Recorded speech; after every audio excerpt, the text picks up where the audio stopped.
for the individual as well as with consequences for the individual as well as the mass tourist.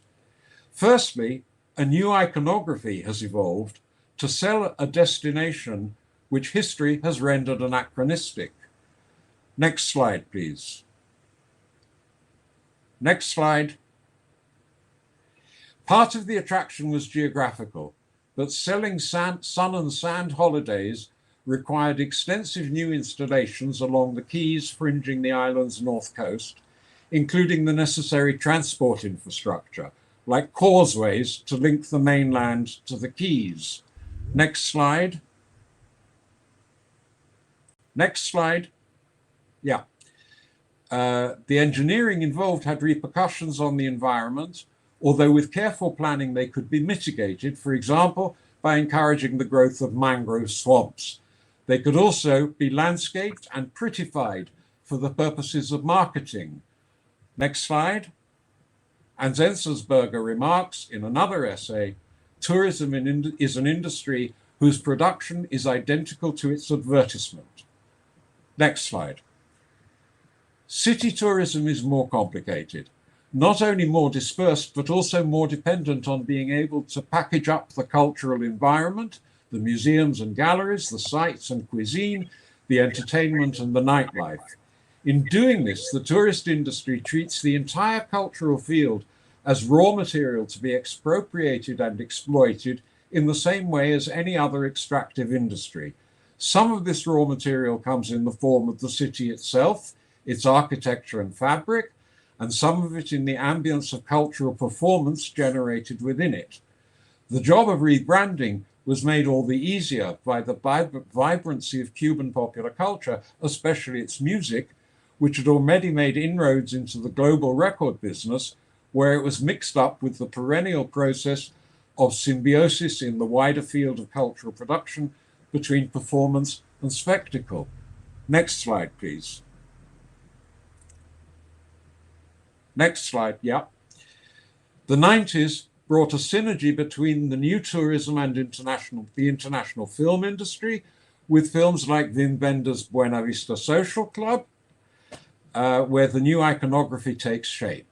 Think of the 1950s automobiles, which have been kept running by loving Cuban drivers, on which Wenders, like other documentarists before him, I've taken similar shots myself, allows his camera to linger. Evocative residues of the past. These cars have changed their symbolic meaning. Originally in the 1950s, they signified Cuba's modernity, like the introduction of television.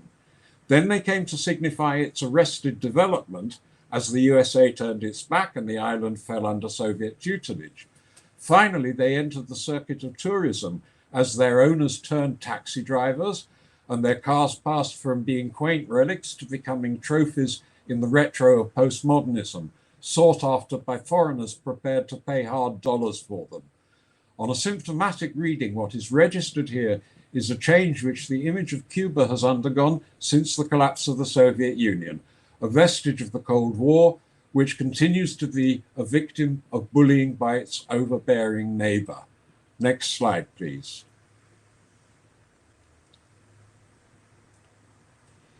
The city succumbs and at the same time resists, insisting on showing itself to the camera, warts and all. New buildings appear, not only hotels, but also shopping centers, while round the corner, the facades crumble and broken sewers spew their contents along the streets. Next slide. Next slide. Next slide, please. The old Hispanic city, Havana Vieja, is restored after UNESCO declares it a World Heritage Site. The project is controlled by a local hero, Eusebio Leal, the official city historian. Income from tourism is invested in restoration of more than 300 derelict colonial buildings and thousands of homes for local inhabitants. The state hotels, stores, and eateries in colonial Old Havana are owned by Abaguanix, which was recently taken over by Gaesa. Albeit with the best of intentions and beautifully done, authenticity is cleaned up and staged. And with the low-level liberalization of the economy, more and more people become engaged in catering to the tourist market. Next slide. Next slide, yeah. Since the tourist rarely makes the acquaintance of a native who is not employed in the tourist services, these workers fulfill a double function, simultaneously providers of services and of local color, part of the consumed product. In Havana Vieja, first port of call for the cruise ships which towered over the nearby port until Trump stopped them, street sellers vie with stalls selling souvenirs or books, taxi drivers come guides, and authentic restaurants. In other parts of the city, stylish restaurants and cafes appeared, the first boutique hotels, and numerous private households rented out rooms on Airbnb. Next slide. Next slide, yeah. It was inevitable that contradictions would appear and create tensions at different levels of the economy and society. The underlying contradiction is global. Foreign tourists not only spend carbon miles to get there, but the income this generates benefits the airlines and the travel agencies, not the host country. Moreover, once they get there and start spending their money, they have to be serviced with large amounts of imported produce to feed them. The local population gains from the employment, but so do those engaged in the black market and prostitution. Neither of these are run by organized crime, and Cuba allows no brothels, sex cinemas, or sex shops. However, with the economic privations of the 90s, the informal economy was extensive. Next slide, please. According to one report, for example, a luxury hotel in the resort of Varadero, one of the new mixed cat enterprises managed by a Spanish company, consumed no more than 40% of the quantity of goods supplied to a similar hotel at the same resort under Cuban administration. In other words, some 60% of the goods supplied to the Cuban hotel was disappearing into the subterranean economy, of which, of course, the guests in either hotel remained blissfully unaware. Meanwhile, everyday articles from light bulbs to toothpaste could often only be obtained by recourse to informal suppliers, and an ethos developed in which, since everyone did it, they also forgave each other for it. There was no other way to get by. As for prostitution, I once overheard a conversation in the airport lounge waiting to board a plane home between two slovenly middle-aged Englishmen comparing notes on Cuba as a destination for sex tourism. Next slide, please. Next slide. They didn't put all the eggs in one basket, however, and other forms of tourism were pursued with more specialized appeal, including a variety of installations under the rubric of ecotourism. Another is medical tourism, run by an official agency called Servimed, of which Marco Deramo remarks in his book on the tourist industry that its promotional language is like that of a tourist brochure. Created in 1987, before that Cubans treated foreigners for free, Servimed provides foreigners with access to hospital and clinics for more than 100 types of health treatment, ranging from cancer to cosmetic surgery, whose revenues are reinvested in the domestic health service. Next slide, please. Deramo reports that customers come from countries like Brazil, Argentina, and Venezuela, knowing the treatment is equal to the US at much lower prices. Even Miami Cubans brave the short flight down to Havana for the same reason. Does this turn the Cuban health system into a two-tier service? If so, says Deramo, no one complains, for it is the tourist tier that supplies the dollars to pay for the free treatment of locals. Is Servimed some kind of state capitalism? Is it properly part of the tourist industry? Private individuals are only part of its business. Its main role is government to government, and the result of the revolution's early emphasis on free universal healthcare, which propelled Cuba to becoming a worldwide leader in healthcare for poor and rural populations across the world and an international center for medical training. It also developed a pioneering capability in biotechnology, which, come COVID-19, allowed the development of its own vaccine. Next slide, please. Nevertheless, the Cuban economy was already vulnerable in before times and is now caught in a trap which persists even after cautiously reopening tourism as the pandemic came under control. Being cut off from the north saved it from an influx of infection from the States, but other important markets like Canada and Europe remained closed. Cuba pinned its hope on Russians, who made up 40% of all visitors in 2021. Then came the war in Ukraine. Flights stopped almost overnight, and 8,000 Russian holidaymakers and several hundred Ukrainians desperately tried to get home.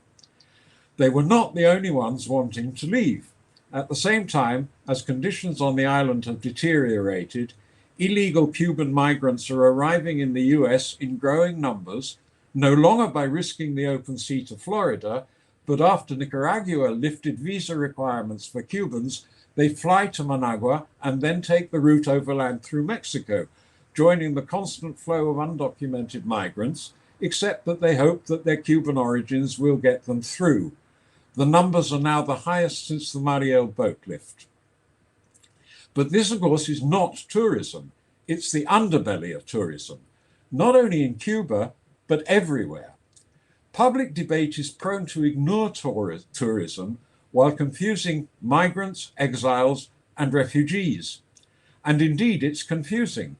What does it mean to say that migrants are people who move from one country, move to another country for economic or social reasons, when substantial numbers of people feel compelled to do so, not by choice, but by factors like shrunken opportunity or some other inhibiting factor at home, and unlike oligarchs, they skimp and save and even go into debt in order to do so?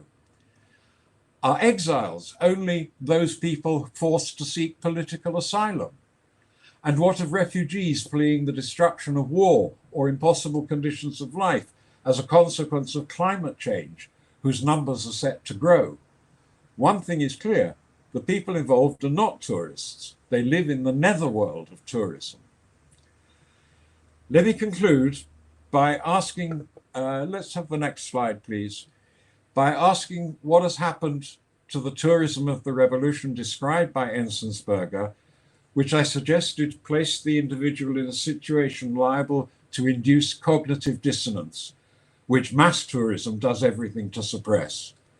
Now, in global terms, the tourist industry makes no distinction between the reasons people travel, they're all consumers, except that consumers are not homogeneous, but have different predilections, and therefore need to be served the appropriate advertising for different niche markets.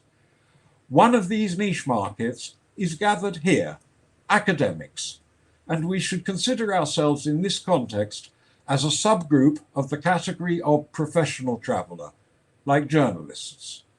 We pride ourselves that we have the best of reasons for traveling, and unlike the recreational tourist, we're trained to be open to differences and discrepancies, and not to shun the psychological discomfort our investigations might throw up. Or at least, I hope so. We need to ask ourselves how far that's true. Academic travel to Cuba has increased substantially over the same period as the growth of tourism, ranging from visits by educational groups from the USA to field work by individual scholars.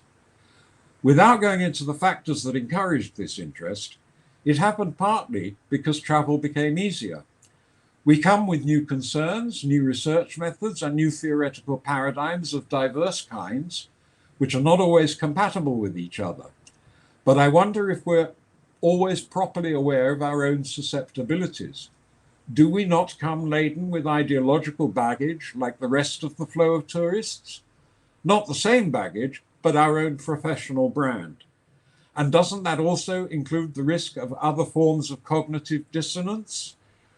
Next slide, please. This too has different levels.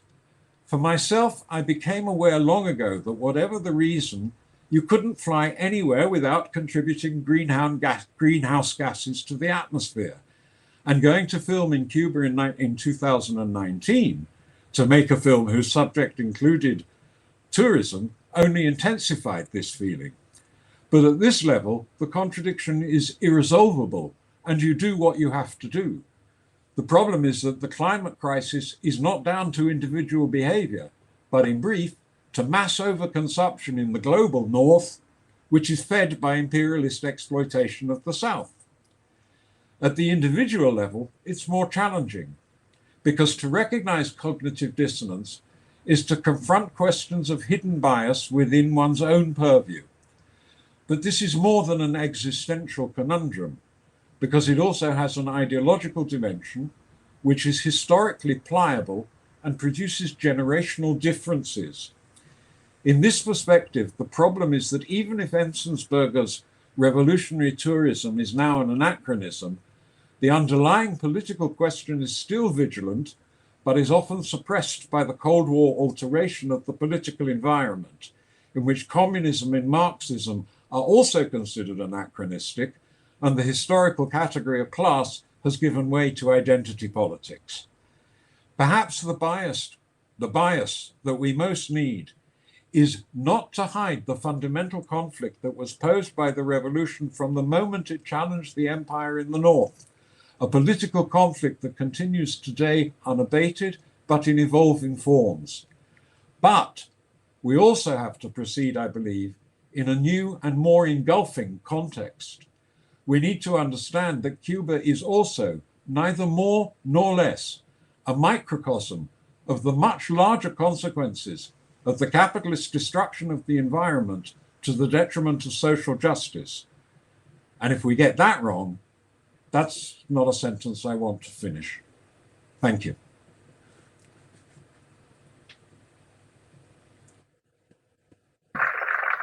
Many thanks, Michael. We gave you an extra 5 minutes because of the time lag between you asking for a next slide and the slide actually appearing. So thank you.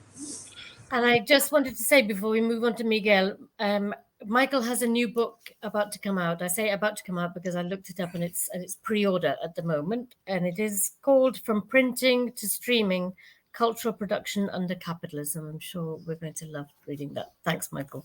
Thank you for mentioning that, Pa. Right, thank you, Michael. And let's move on now to Miguel, waiting patiently there. We've already had now connection problems in Spain and in Britain, but not in Cuba. What's New Zealand going to do? Who knows? Who knows? Can you hear me okay? Perfectly. I wanted to share. I've emailed I'm just going to read straight from the paper, and I emailed it to Par just now. Well, 20 minutes ago. Okay. Or can I share it? Am I not able to share it? Is that? No, you can share it. Do you want to have a go? And if not, Is that any more actions? Share would it be share video? It's the third box in next to the microphone and the camera. It's that one with the arrow. Oh yeah. Sorry, I was looking at. Oh yeah, that one. I've got it open just in case, Miguel. It's fine. Window. Okay. How's that? Can you see it? Hang on 1 second. We're busy looking to find you. Got it. Got it. Yep. So I'll just read and I'll go down. When I go down, you can see it going down.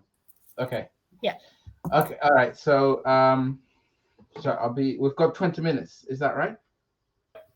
20 minutes. There you go. I got my timer on because I'm so professional. All right. So the title is What's Ortiz, a Functionalist?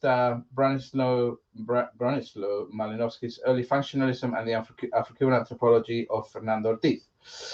Sorry, just to explain. This is condensed. I'm trying to write an article and get it published because I have to. So that's why it's quite literally quite wordy. And it's quite condensed, but hopefully it won't be too hard to follow. So the first section is Malinowski's Early Functionalism and why it seems to jar with Ortiz's critical reputation and that of Latin American anthropology, a very succinct title. Ortiz and his coinage of the term transculturation is often seen as an example of what's considered to be one of the major contributions of 20th century Latin American anthropology over British, European, and North American anthropological schools. I am referring to Latin American anthropology's ability to better account for the phenomenon of cultural mixture, often termed mestizaje in Latin America. This critical narrative relies in turn on two related ideas. The first is that Latin American anthropologists enjoyed a more intimate connection with the non-Western peoples they represented than so-called first world anthropologists. This was because such peoples in Latin America were themselves members of the same nations to which anthropologists belonged, the Latin American anthropologists, that is, whereas British and European anthropologists were studying the faraway cultures of Asian and African regions. The second idea is that in Latin America, phenomena of cultural mixture was so widespread and intense throughout colonization and post-colonization that Latin American anthropologists enjoyed a high vantage point over the British and European counterparts in the study of cultural mixture. The reasons for this not unfounded belief are several, but essentially they stem from differences between the characteristics of Spanish colonization of the New World as opposed to the second wave of European imperialism starting in the late 18th century or so, which focused on Africa and Asia rather than the New World. As is well known, the former phenomenon resulted in intense racial and cultural mixture between the Spanish Africans and Native Americans, and in a close social coexistence between elites and subalterns. By contrast, a much more rigid division between colonizers and colonized characterized European imperialism in Asia and Africa, and also in the United States, incidentally, through the concept of the one-drop rule, the construct of race there. But anyway, that's slightly different. This reading of Latin American anthropology has been influential in shaping much of the current perception about Fernando Ortiz's thought, particularly as regards his coinage of the term transculturation and its connection with Bronislaw Malinowski. Ortiz proposed this term as a substitute for acculturation in his 1940 study Contrapunteo Cubano del Tabaco y del Azúcar, because he argued the new word reflected the varied phenomena that result from cultural contact, as the word acculturation suggested to him etymologically that the dominant culture would always subsume or assimilate the dominated culture. In Ortiz's definition of the term transculturation, he indicates that it was his own experience with culture contact in Cuba that led him to want to stress that cultures in contact interact in a variety of ways with different results, rather than resulting in one of the cultures, the strong one, always destroying the other one, the weaker one. It is easy to see why this statement has become such an icon of Latin American anthropological exceptionality. 20th century nationalisms in Latin America consistently foregrounded the region's extraordinary cultural and racial mixture through nationalist discourses that are part of the broader Latin American discourse of mestizaje. The centrality of cultural mixture and cultural change in Latin American national imaginaries and nationalist discourses partly explains why Bronislaw Malinowski's early functionalism has been so vehemently distanced by Ortiz's critics from the anthropology of this Cuban author. Malinowski's early functionalism is best reflected in his seminal 1922 study of Melanesian societies in the Pacific regions, specifically the native inhabitants of the Trobriand Islands in Papua New Guinea, not far from where I am, weirdly enough. In Argonauts of the Western Pacific, Malinowski sought to capture the pre-colonial versions of Trobriand cultures, carefully expunging any cultural elements that had been added by European colonizers. This may strike us as a bizarre approach nowadays, but it makes sense when you consider that Malinowski and other functionalist and structural anthropologists sought to study the functioning mechanisms of so-called primitive cultures because they were contesting cultural evolutionism. This was the dominant anthropological mode in the 19th century, and it is hugely problematic. Cultural evolutionism posits that there are superior or more advanced cultures and inferior ones. The superior one is essentially Western culture, and the inferior ones are the rest. This way of thinking was the excuse for colonizing world regions in order to extract economic profit from them, with the excuse that the natives were being endowed or gifted with the superior European culture, as we all know. Early functionalism counter-argued that it made no sense to try to understand any culture through a comparative scale of development. Instead, it proposed that all cultures have their own internal validity based on their specific inner mechanisms. Malinowski argued that the true identity of a culture was to be determined not by reconstructing the history of its origin and diffusion, but rather by the ways in which it influences and is influenced by other elements within the system. That is within that so-called primitive culture that is being studied.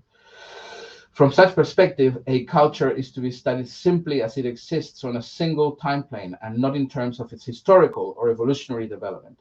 Malinowski's much criticized lack of attention to history then was actually part of the functionalist reaction against the cultural evolutionist understanding of human history. Accordingly, Malinowski approached Trobriand culture with the aim of reconstructing its pre-colonial configuration.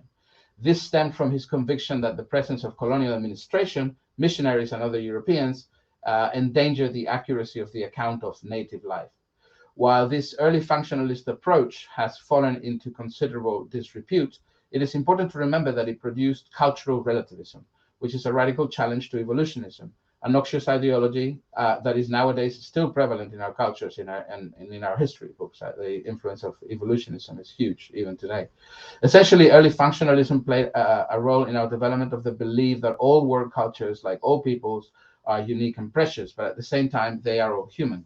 A very important feature of functionalism is that in studying the inner mechanisms of autonomous cultures, attention was paid to the interconnectedness of all the different elements that constituted a given culture, as you saw in Malinowski's earlier descriptions. It is important that I provide an explanation about this feature of early functionalism, as some of my later quotes from Ortiz heavily rely on it. It can be appreciated in the following description that I got from the internet somewhere. Functionalists sought to describe the different parts of a society and their relationship by means of an organic analogy. The organic analogy compares the different parts of a society to the organs of a living organism. The organism is able to live, reproduce, and function through the organized system of its several parts and organs. Like a biological organism, a society is able to maintain its essential processes through the way that the different parts interact. Institutions such as religion, kinship, and the economy were the organs, and individuals were the cells in this social organism.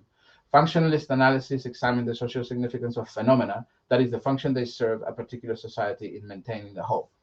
So, however, if you think about it a bit deeper, you realize that early functionalism also kind of undermines the power of so-called primitive cultures, because it implied that they could not survive the impact of the dominant European culture of colonization. This was very much part of Malinowski's approach in Argonauts. And of course, history proved this idea wrong. Yeah, the idea that so-called primitive cultures would disappear completely assimilated or destroyed by Western culture. History proved this wrong. The rest of the 20th century will see the emergence of numerous, sometimes reinvigorated native cultures featuring Western elements. Thus, one of the most effective rebuttals of Malinowski's functionalist search for pristine pre-colonial versions of native cultures was probably James Clifford's critique through his reference to the documentary Trobriand Cricket, which shows how Trobrianders appropriated this British game, turning it into a part of their traditional culture. If we accepted the implication of early functionalism that native cultures could not preserve their integrity under the impact of Western culture, the cricket played by Trobrianders would be an exact replica of British cricket instead of what it became. Ortiz transculturation and its implied defiance of the notion that the dominant culture always subsumes the weaker one appears to offer a similar rebuttal to early functionalism as this documentary. And this lends support to the critical scission between Ortiz and Malinowski. However, Ortiz's critics would not have spent so much time arguing against any similarity between Malinowski's approach and Ortiz if it had not been for the fact that Malinowski himself, rather unwisely, portrayed the Cuban scholar as a member of his functionalist school.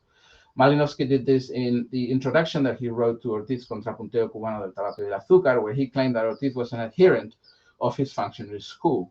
It was this blatant attempt to shore up the reputation of Malinowski's by then partly debunked approach that has led Ortiz's critics to vehemently distance the thought of the two scholars. So I don't have time to go into specific critiques of particular scholars' arguments, but for the sake of my presentation, I'll just say that it's enough to have clarified that the disagreement centers around the idea of cultural mixture. Okay, so Malinowski's functionalism could not account for it, whereas Ortiz's anthropology was all about mixture. So my main contention with regards to this division is that Ortiz's work is not all about mixture. It's also, like Malinowski's early functionalism, to some extent about pristine African cultures surviving in Cuba for centuries as isolated cultural microcosms, which, like Malinowski's Trobriand cultures, were unable to survive the influence of Cuba's dominant culture of Spanish origins. Ortiz's vision of Cuban culture at the height of his writing career in the 1940s and 1950s differentiated between two coexisting cultural systems. He depicted a kind of mainstream Cuban culture that was firmly based on Spanish and European cultural principles, but had received and was constantly receiving cultural influences of African origins from the second cultural formation he outlined. The second cultural formation that he outlined was constituted by the African traditions that slaves had brought over to Cuba and were still being practiced. So just to clarify for you, which is contemporary Cuban historians, when I'm talking about these African traditions that made up the second cultural formation, this was not necessarily the same as what many of us would think of as Afro-Cuban culture, which may refer to both secular and religious cultural practices, and as well as to Cuban-grown cultural forms, and also, forms with visible African retention. That forms that are cultural forms that are very strongly African in their sort of morphology, if you like. Ortiz rhetorically constructed an African cultural complex, coexisting within Cuban society and consisting only of the latter category, i.e., only the traditions with identifiable African origins. Not coincidentally, it tends to be through these identifiable African traditions and the cultural practices that Afro-Cubans also enacted their African-based ethnicities and religions, which include the Lukumi, the Arara, the Abakwa, among many others. Now, the way Ortiz constructed this African cultural complex, the second cultural formation I'm talking about, seems to me to present points in common with Malinowski's construct of isolated cultures, with their own integrity, but also incapable of surviving the encroachment of Western culture. In the following comment on Afro-Cuban percussion instruments from Los Instrumentos de la Música Afro-Cubana, these African cultural complexes are demarcated from Cuban society through the ethno-geographic construct of islotes de africanidad, islets of Africanness. This metaphor is incredibly apt for arguing for the similarities between early functionalism and Ortiz, obviously. The island is sort of central to the cultures as islands, as isolated islands. So he wrote, talking about Afro-Cuban instruments. De estos instrumentos esotéricos, quizá pueda decirse que todavía no han entrado en Cuba y solo se sostienen en ciertos islotes de africanidad que hay en la población nacional, como calleríos adyacentes a su propia cultura, cuyos pobladores, aun cuando participan en lo demás de la vida nacional, se apartan a ciertos ambientes orilleros para disfrutar libremente de las místicas fruiciones que sus antepasados les enseñaron a gozar por sus tratos con lo sobrehumano y el gran misterio. So it's clear that Ortiz does not exactly grant national status to these islets of Africanness, as he surmises that some of their elements, their esoteric drums, have not yet entered Cuba. As can also be seen, he thinks that in these isolated sociocultural microcosms, the marginalized practitioners of African survivals still enjoy the mystique and the mysteries of their ancestors' joyful dealings with the supernatural. This exoticizing depiction already reflects how firmly Ortiz associated these islets of Africanness with African religiosity, about which he often displayed a rather negative attitude. Crucially, Ortiz conceptualized the African cultural traditions within these islets of Africanness through the notion of cultural survivals. He chose this label because he was convinced that African cultures had survived in Cuba in their pre-colonial state, i.e., as they existed before Europeans colonized Africa. This is a notion that I would say is nowadays completely debunked in anthropology, where Afro-American ethnicities tend to be seen as more always as new synthetic entities resulting from creolization than from a desire to preserve original African traditions or the memory of Africa, or the history, to create their own history.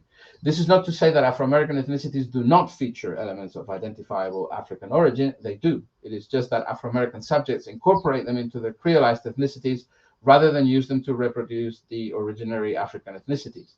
In other words, it's not about a return to the past culture, as the notion of survivals may suggest. It is about constructing neo-African identities that allow Afro-Americans to make sense of themselves and their place in New World societies. So Ortiz's concept of African cultural survivals was extreme. He literally claimed that it was easier to study African cultures in Cuba than in Africa, because in Cuba, the perfectly preserved traditions were the authentic pre-colonial ones, he wrote, because before they were corrupted by the West. So a very kind of early functionalist statement. He even advised Africanist anthropologists to come to Cuba to study Africa in La Africanía de la Música Folclórica de Cuba, because he argued it was in Cuba where they will be able to find the pristine, authentic versions of African culture still being practiced. This way of understanding African survivals in Ortiz's work has barely received any attention from Ortiz's critics. So its clear affinities with Malinowski's early functionalism have been missed. But even in this statement by Ortiz, it is possible to appreciate that he certainly did not consciously distance himself from early functionalism as radically as critics have distanced him. I will go further. His open invitation to Africanist anthropologists to come to Cuba to study pristine African cultures strongly suggests that he still thought the purpose of such anthropology was to rescue the African cultural past. But by 1951, not even Malinowski may have felt compelled by the promise of pure, untouched Africanisms in Cuba, as by this time, even he was declaring that the new purpose of anthropology was to study cultural interaction between Western and native colonized cultures, as well as cultural change. It is significant that Ortiz's invitation seems to be addressed to early functionalists who were no longer at the cutting edge of anthropological theory, and it complements other aspects of Ortiz's anthropology that make his 1950s anthropological studies sometimes seem outdated vis-a-vis coeval European and North American anthropologists. Miguel, can I just say you've got 5 minutes left? Yeah, I know. I've got my timer in front of me, Tony. Okay. No, in fact, it says I've got 3 minutes, so thank you. Okay, the functionalist critique of survival and Ortiz's discourse of mestizaje. Okay, so since I'm suggesting that there are some affinities between Ortiz and Malinowski, I need to address Ortiz's embracement of the notion of cultural survivals, as this is a notion that functionalism actually surpassed. What I'm going to explain now is that while Ortiz does use the term cultural survivals as a concept, he actually imbued it with the logic of functionalism. The concept of cultural survivals originated in survival theory from folklore studies. Folklorists believe in the idea of survivals as remains of dying cultures. Survival theory can be traced back to E.B. Tyler's book, Primitive Cultures, in which he put forward the concept of cultural survivals as cultural traits that have lost their original function, meaningless customs and the like. One of the most extreme later proponents of survival theory was Charles Francis Potter, who described folklore in 1949 as a lively fossil which refuses to die in order to emphasize the complete loss of function. Indeed, Potter understood folklore as the survival within a people's later stages of culture, of the beliefs, stories, customs, rites, and other techniques or adjustment to the world and the supernatural were used in previous stages. Survival theory was contested by functionalists. Malinowski and Radcliffe Brown argued that the customs of small-scale societies could not be explained as survivals from an earlier era, but had rather to be explained in terms of their present function. As Malinowski wrote, the functional view of culture insists, therefore, upon the principle that in every type of civilization, every custom, every material object, every idea, every belief does fulfill some vital function. It has some task to accomplish. It represents an indispensable part within a working whole. Of course, this perspective is directly at odds with the idea that any cultural survival could be a meaningless custom devoid of function. Indeed, as Mann explains, Malinowski was concerned to show that many cultural items that had previously been treated as mere survivals were useful to those who possessed them. One thing that would seem to signal Ortiz's distance from functionalism then is his own heavy reliance on the concept of cultural survivals throughout his writing career. One of the earliest signs of his interest in this concept is in an essay, Las Supervivencias Africanas en Cuba. Here, Ortiz proposed to studying the Cuban psyche, relying entirely on la observación de las supervivencias africanas que asimiladas en diverso grado pueden descubrirse todavía o han desaparecido ya bajo los últimos estratos de nuestra civilización. 37 years later, Ortiz once again situates these African survivals at the center of his analysis of Cuban folklore's indebtedness to Africa. He still seeks to reconstruct original African archetypes based on his observations of African survivals in Cuba, but this time this method will be supplemented by his readings of existing anthropological research on African cultures. Okay, so here he says he will use the books of anthropology by European explorers and ethnographers like Africanist ones, but also, las obtenidas por nosotros en la investigación de los aportes de las culturas negras a la de Cuba, recogiendo sus elementos supervivientes. Again, the idea of survivals is here. Cuando aún conservan su tipismo africano y no han sido contaminados ni absorbidos por la cultura blanca. As can be appreciated, Ortiz sets these African survivals apart from Cuban culture, again, by referring to Black culture's contribution to Cuban culture. His uses of the concept throughout his 1950s ethnographic studies to reinforce the same scission as we saw in his earlier references to his lotes de Africanía, right? He keeps doing this throughout his 1950s. But despite his seeming reliance of the notion of survivals, Ortiz actually criticized Porter's lively fossil image in the introduction to La Música Afro-Cubana. Ortiz there questions the notion that folklore is primitive by denying Porter's characterization of folklore as a living fossil that refuses to die. This is where Ortiz's distance from the original concept of survival strives. His descriptions of African survivals repeatedly stress that they're not meaningless customs existing in the present with no social or cultural function at all. Thus, his construct of supervivencias africanas bears that point in common with the functionalist critique of the concept of survivals. Throughout his 1950s, yeah. Miguel, you've run out of time. Could you just quickly finish? Let me see if there is a concluding statement. Okay, yeah, I'll just, so based on the functional understanding of culture, it follows that cultural forms would tend to become extinct once they cease to play a role in the lives of the practitioners. Well, anyway, I just finished with that idea. That basically, so on the one hand, what Ortiz did was to reject this idea of cultural fossils, of survivals, by saying that that it's impossible that agreeing with the functionalist critique. Of course, if a culture is being practiced by people, it's not meaningless. They're not zombies.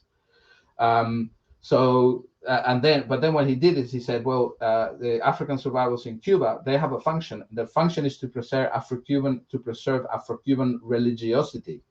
But then the next step, he said, Afro-Cuban religiosity will become extinct eventually, and that will also extinguish all these African survivals.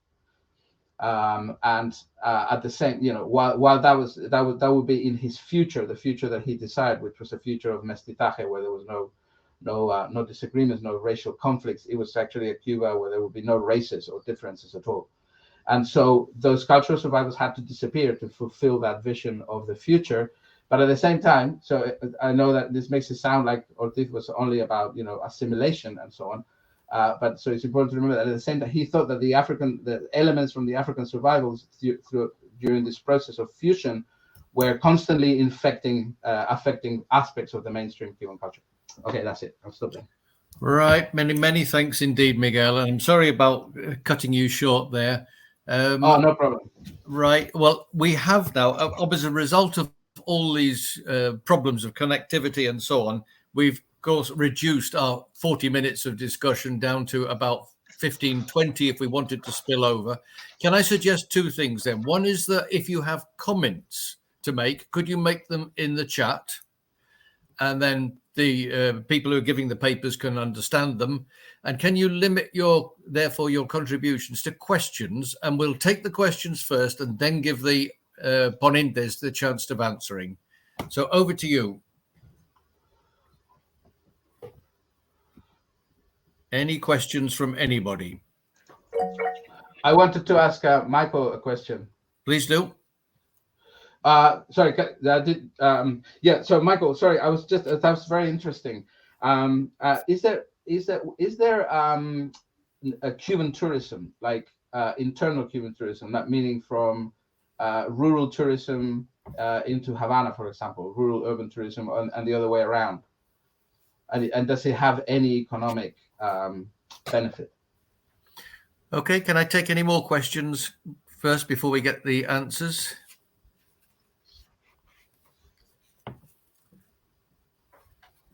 Okay, in that case, while we're waiting for any more questions, over to you, Michael. Interesting question. Thank you. Yes, very much so. In fact, in most countries, internal tourism is larger than international tourism. And this is certainly also true in Cuba. We filmed, our base for filming, part of the film was Caibarien, which is a fishing port on the north coast, close to one of the keys. And there are lots and lots of hostales because it's a seaside town and people come. It also has rather good supply of local foodstuffs. But this is should be said, it's true in most places. Internal tourism is much larger. But of course, the difference is that internal tourism is not earning foreign currency. But is there a transfer of a certain transfer of wealth from urban to rural areas through it at all? Sorry, could you repeat the question? So is there? But are there any economic benefits for the rural areas that receive like urban tourism? Like, do the people in Havana have more money? Well, Havana is certainly very rich compared to anywhere else in the country, because well, for all sorts of reasons. But of course, there is economic benefit to internal tourism, because people travel, they stay in hostales, for example, and you know they eat wherever they are, and so on. So of course there is an economic benefit internally, but as I say, the difference is that it's not earning foreign currency. And is that firm that you talked about, Gaviota, also in charge of that national tourism? I doubt it, except maybe for buses. Okay. Thank you. Very interesting. Thank you, Michael. Sorry. Any other questions from anybody? We've got 10 minutes or so. Patricia? Sí, ahora. Ya que no se lo oyó muy bien, lamentablemente, porque tiene un trabajo muy interesante, la verdad, que ya lo conozco. Entonces quería preguntarle, porque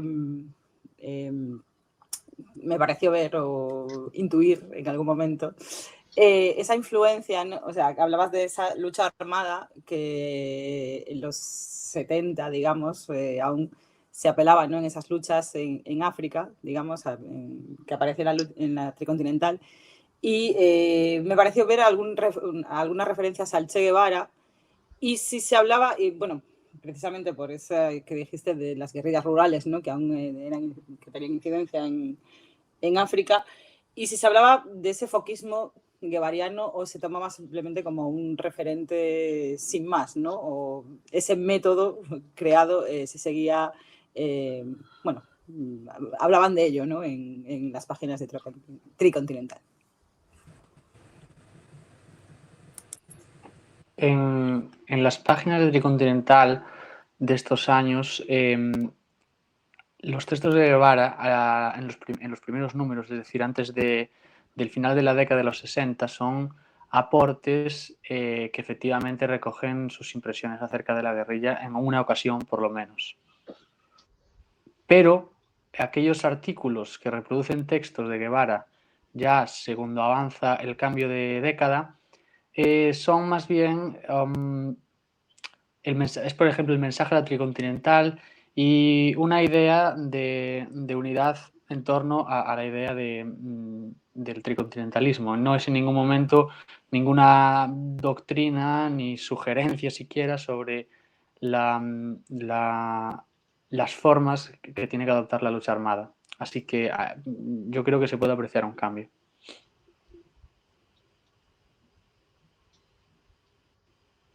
Ok, gracias. Bueno, any other questions? ¿Otra pregunta? Yo solo tengo un comentario, perdón, Patricia, soy yo, Par. Solo tengo un comentario para ti. Cuando estabas hablando de ese metaperiodismo y hablaste de varios fenómenos o varias mecánicas, ¿no? Como la marginación noticiosa, la información unilateral, simplemente para decirte que me parece lo que tenemos de periodismo hoy día y sobre todo sobre Cuba, exactamente lo mismo. Entonces hemos retrocedido muchísimo. No sé si te duele mucho estar leyendo desde aquel entonces y ver que no cambiamos y luego dejamos de cambiar. Sí, es que después de volver a releerlo esto, me faltó esa última conclusión. Son reflexiones, ¿no? Que se llevan haciendo desde finales de los 70 y que, bueno, en muchos puntos, ¿no? A no ser por alguna terminología y demás, siguen estando de bastante actualidad. No ha cambiado mucho, incluso ahora, hoy en día con más ruido, ¿no? Con la multiplicidad de medios, redes sociales, etcétera, etcétera, que comentamos en algún momento. Entonces, sí. Yes, in fact, if I can just come in there, one of the things that occurred to me listening to all the papers and seeing them is that actually the title of the session is wrong. It should have been the old favorite that we've done many times, which is Cuba seen by the world and the world seen by Cuba. Or seeing the other is the other possibility, because that's essentially what all four of you have been doing. And so, yeah, it worked finally, even if we didn't actually plan it as a perfectly coherent whole, but it has been. Has anybody got any other questions?